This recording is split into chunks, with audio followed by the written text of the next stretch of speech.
warahmatullahi wabarakatuh. Selamat datang di channel saya, teman-teman. Biasanya saya membahas tentang sholawat, positive thinking, kemudian self development.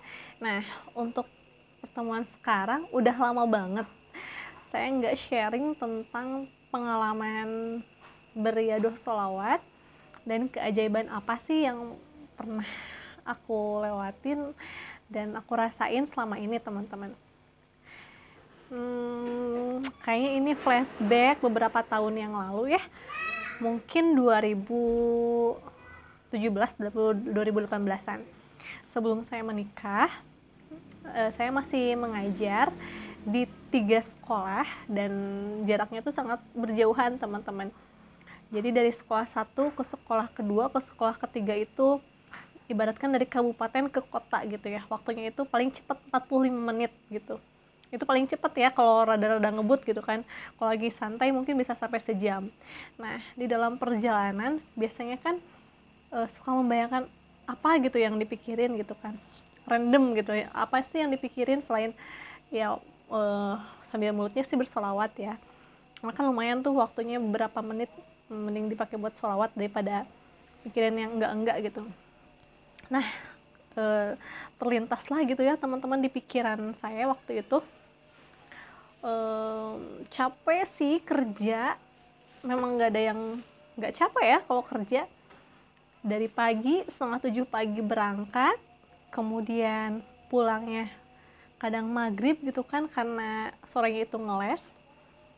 Jadi sisa-sisa tenaga dong, sisa-sisa tenaga, capek, terus kadang kehujanan, kadang ngerasa sedih gitu ya. Ya Allah, subhanallah, nyari rezeki itu nikmat banget gitu ya. Dari pagi sampai sore, Senin sampai Sabtu, tapi ya saya nikmatin. Alhamdulillah rezekinya berkah, teman-teman. Walaupun ya gaji ngehonor berapa sih, gaji ngeles nggak gede-gede amat, tapi kalau dikumpulin ya lumayan buat sehari-hari. Nah, terus terlintas di dalam pikiran saya tuh, duh, capek ya, pengen nih nikah gitu. Kalau nikah kayaknya nggak terlalu capek kayak sekarang. Kayaknya kalau nikah itu dinafkahin suami gitu. Terus saya pengen punya suami itu orang Jawa. Kenapa sih orang Jawa gitu kan? Karena mungkin saya nenek saya itu dari Jawa, dari Tegal. Jadi mungkin kayaknya enak nih kalau misalnya mudik nanti bisa ke Jawa gitu kan, dengan tradisi yang berbeda. Dan alhamdulillahnya pada saat 2018 saya ketemu jodoh dan orang Jawa. Mamahnya orang Tegal, papahnya Banjarnegara. Jadi Jawa Tulen gitu ya. Nah, terus saya juga membayangkan gitu ya, punya suami itu gajinya sekian digit gitu. Tapi kadang mikir, mungkin gak sih gitu kan. Tapi subhanallah sekali, teman-teman. Dan itu tercapai, dan bahkan gajinya lebih dari apa yang saya bayangkan.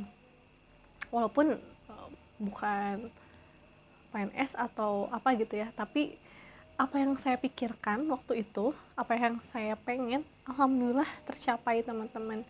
Ya tentunya dengan riyadhah sholawat ya. Dalam perjalanan saya pergi ke sekolah ngajar, saya bersolawat, setelah sholat bersolawat. Jadi kapanpun waktunya itu ya saya sempetin untuk bersolawat, dan tentunya positive thinking. Jadi husnuzon sama Allah, pasti nih saya punya jodoh yang seperti A, B, C gitu.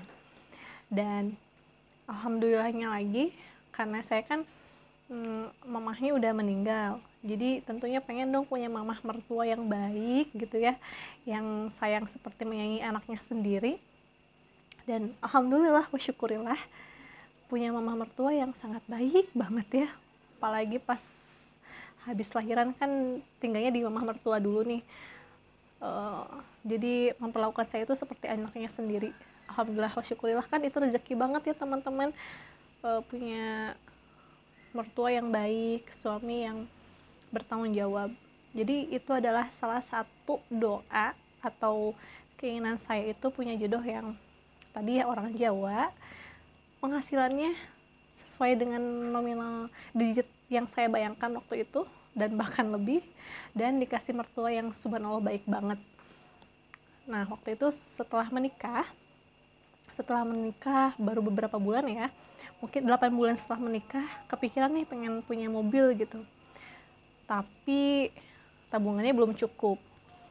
Pengen banget gitu kan pas lagi hamil kemana-mana pakai mobil.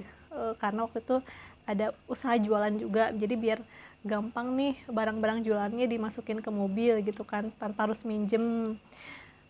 Dan alhamdulillah teman-teman, dari mungkin riyadoh sholawat juga, berdoa sama Allah, kemudian berpositif thinking, berhusnuzon bahwa segala sesuatu itu tidak ada yang tidak mungkin kok, asalkan kita berusaha gitu kan. Nah, punya tabungan cuma berapa ya, cuma 10 juta mungkin ya, tapi mobil apa 10 juta kan nggak ada. Terus subhanallah, mertua nih ngasih 20 juta buat nambahin beli mobil, dan sisanya itu minjem di koperasi keluarga, cuma bayar 20 kali cicilan, dan alhamdulillah lunas teman-teman. Jadi beli mobilnya itu lunas, cuma minjemnya itu ke operasi keluarga dalam jangka 20 kali cicilan. Dan itu nggak kerasa ya, 20 kali itu lumayan lah, nggak terlalu lama gitu. Alhamdulillah, kalau dipikir-pikir kok bisa ya gitu kan, sesuai apa yang saya pengen, Allah mudahkan ya, walaupun misalnya mobilnya tidak yang seperti mobil yang mewah-mewah seperti itu, tapi alhamdulillah saya rasa itu cukup ya teman-teman. Jadi ya begitulah, proses hidup itu kan bertahap ya. Pada saat berkeluarga apalagi awal-awal ya memang merintis perekonomian dulu gitu. Dan alhamdulillah Allah mudahkan pada saat ya pengen jodoh seperti apa, Allah mudahkan gitu kan. Pengen mobil, Allah mudahkan, bahkan mertua ngasih 20 juta dengan cuma-cuma gitu. Subhanallah sekali teman-teman. Jadi buat teman-teman nih, apapun yang teman-teman pengen, apapun cita-citanya, ya pokoknya husnuzon aja, pasti ada jalannya kok, pasti Allah mudahkan kok, asal ya tugas kita cuma berusaha sih, berusaha, berdoa ya, untuk kun fayakunnya ya serahkan sama Allah, ketentuannya ya kita serahkan sama Allah subhanahu wa ta'ala yang maha segalanya gitu kan. Nah jadi teman-teman, mungkin segitu aja ya ceritanya, semoga menginspirasi. Di luaran sana pasti banyak banget sih cerita-cerita ya keajaiban sholawat, banyak banget pastinya, dan mudah-mudahan salah satunya ada di teman-teman ya. Semoga istiqomah dalam beriadoh sholawat. Assalamualaikum warahmatullahi wabarakatuh.